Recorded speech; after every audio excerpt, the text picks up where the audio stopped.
So we see a lot of things that most people don't see. It's a real cross-section of life that we get to see. It gives you a lot of perspective. Sometimes it seems mundane and kind of quiet, doing routine inspections, routine training. 5 minutes later, you're faced with a bad situation for someone else that who might be dying, or their property might be being destroyed by a fire, or they might be having a medical emergency. No one ever wants to have the fire department call to their house or their personal need.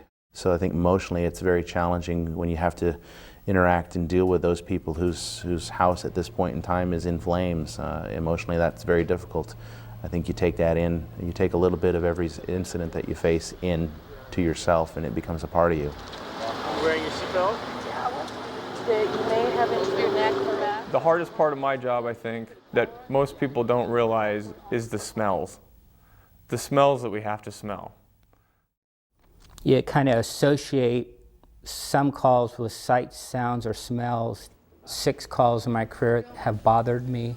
The sight of cottage cheese, or apple juice, or railroad tracks, all associate with those calls that I'd rather not have been on. 911, state your emergency. I'm dispatching fire now. Extrication assignment. For a traffic accident, engine 2, truck 2, battalion 1 response. A lot of people that don't see the reality of what the world can do and what happens in the world, you know, when people get hurt or injured or just disease, sickness, tragedy, you know, people's crises. You know, when we go out of the station, we're going to someone's crisis.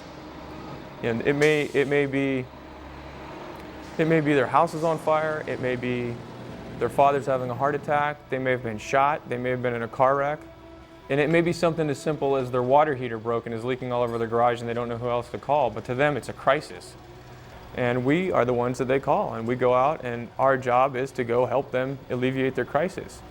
So sometimes we can do it, and sometimes we can't. Sometimes we're successful, and sometimes we're not. And when you're not, sometimes that's a little hard to deal with. Sometimes you can't save everyone's life. And that's tough, that's hard. We as a group, and as a group of professionals, we don't like to lose. We hate to lose. We're not God, but we like to think we are. You know, we like to think that we can't not do something.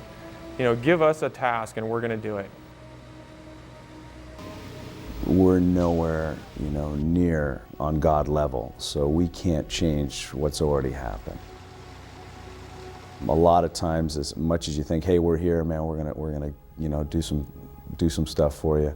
Unfortunately, our powers are limited, and as much as you'd like to think, oh, I can come here and do this, sometimes it's a helpless feeling when you do CPR for, you know, a half an hour on a kid, and he just doesn't come back to life. Sometimes it's demoralizing, you know. And there was a pretty main character that was like one of the big guys in one of the gangs. We had gone on a call where he had gotten shot.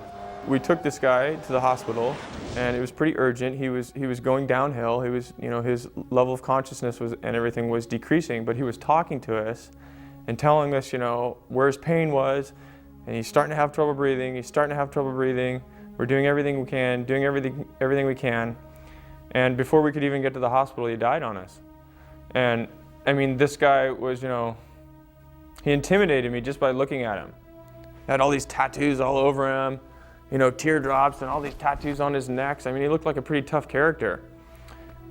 But, you know, as I was at his head trying to, you know, keep him breathing and give him oxygen, you know, as he's slowly going away, I mean, he's just another guy. He's just a human being. You know, I don't know what caused him to take the life he chose, but that one, I mean, just to have this guy die literally in my hands was just tough, and it bugged me for a long time. Sir? Hey, sir? Come on, look at me. He was holding his belly like this, complaining of something of the abdominal. During one set of 5 shifts, I had a sequence of quite a few deaths. And deaths are not uncommon, and we get them, you know, they come and go at any given time, and I've been around that the whole time. And it was very soon thereafter I started having a body twitch. uncontrollable body twitch. It was at a time in where I was reflecting on the deaths.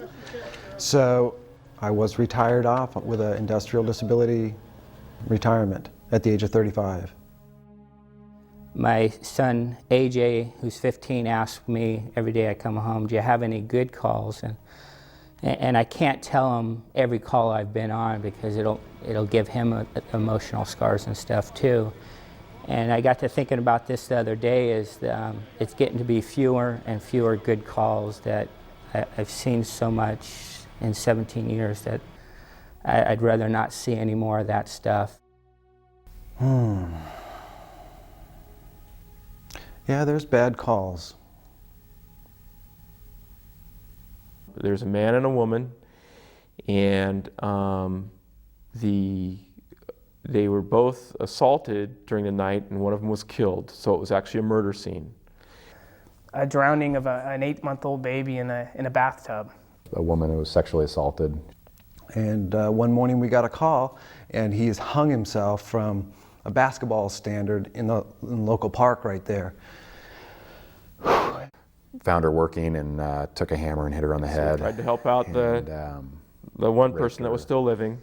And we hung didn't think that himself we were going to have much luck. to a baby, a man running over his face, on that baby's face, and it made me work that much harder because I knew that she was screaming and yelling and asking questions to us. You know, you're watching his rhythm's changing, he's down, full arrest. And so I'm going to kept seeing my son's face, and as hard as that was just the hardest thing I've never seen before that was strictly out of the movies, but this was real. Again, you hope something like that never happens to anyone else again. In front of you. And now we're doing a whole nother series of medical treatments. So it goes from being the toughest thing in the world that you've ever done. Oh my God, that's the last thing they need to see. Dead. You know, I don't want to do that anymore.